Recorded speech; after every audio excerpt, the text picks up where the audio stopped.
For this mini-lecture, I will briefly present the oldest European organization, namely the Council of Europe.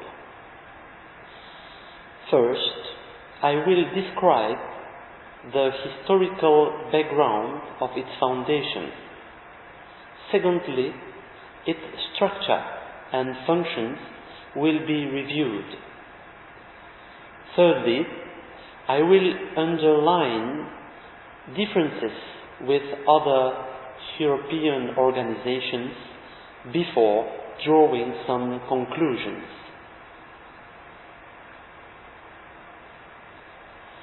To better understand why the Council of Europe became necessary, let's first examine the history of wars in Europe. Today, Europe may seem peaceful, but it would be an error to think that it has been always the case. With the collapse of ancient Rome, which had brought a long period of peace in Europe, the continent became the theater of incessant conflicts. From the 13th century, more than 50 battles, wars, and insurrections tore the European nations.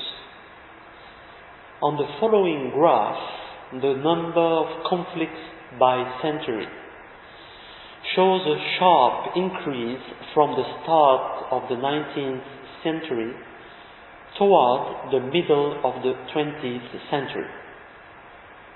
Indeed, Europe entered then the darkest period of its history with the two world wars. The Second World War was the most destructive conflict in humanity's history, which caused the death of more than 70 million people in the world. The Allies overcame the forces of the Axis, Germany, Italy, and Japan, but to make sure that such a disaster doesn't happen again, the United Nations organization was founded. In Europe, particularly affected by these world conflicts, the idea of an integration began to make its way as the only guarantee against the repetition of such tremendous devastations.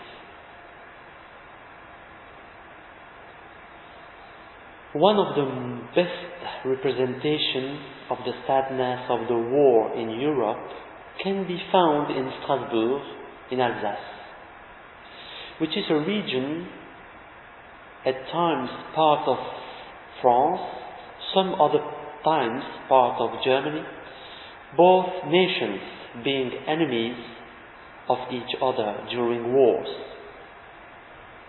In the center of this town can be found a park called Place de la République and a monument in memory of the victims.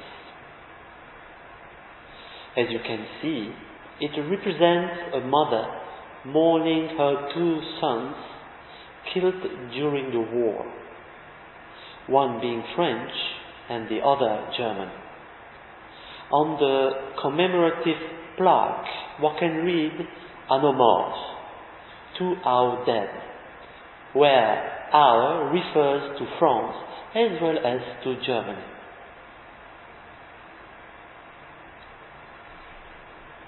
In May 1948, 3 years after the signature of the Second World War armistice, a congress of more than 1,000 government representatives, politicians, and civil society was held at The Hague to discuss the creation of a European organization to foster the reconciliation of the people.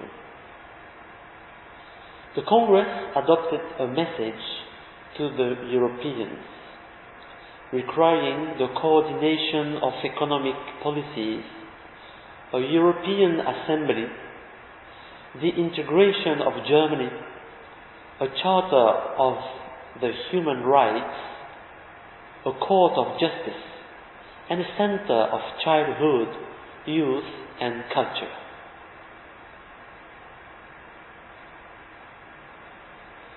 That is how the Council of Europe came to life. Indeed, on May 5, 1949, was signed the Treaty of London, which created the Council of Europe. It is today the oldest political organization of Europe.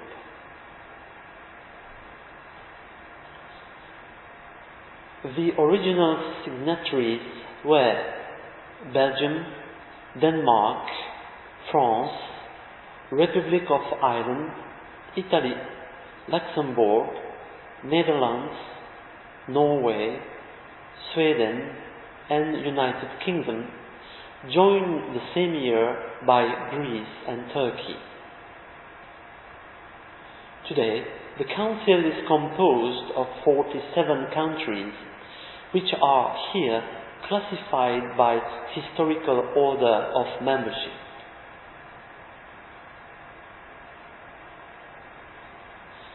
For the reasons we have mentioned above, the headquarters of the Council were established in Strasbourg, more precisely in the Palace of Europe, le Palais de l'Europe in French. Let's have a look at it.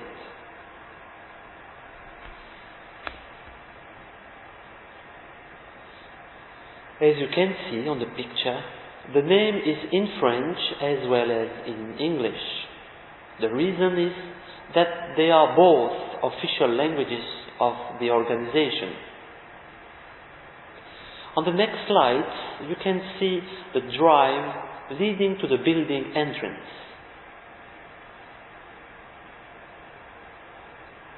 Here are the flanking flags of the 47 members.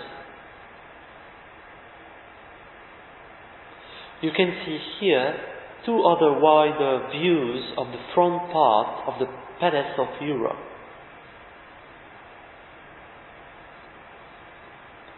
You have here a view of the reception desk room where are displayed all the publications of the organization.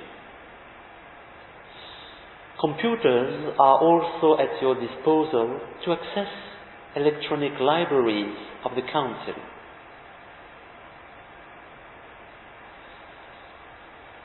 Since one of its goals is European unity, the flag and the anthem of the Council are the same that the European Union wants. The flag is a circle of 12 golden stars and a blue background. And the anthem is the orchestral version of Ode to Joy from Beethoven's Ninth Symphony. The logo is a reproduction of that flag, superposed with a large E standing for Europe.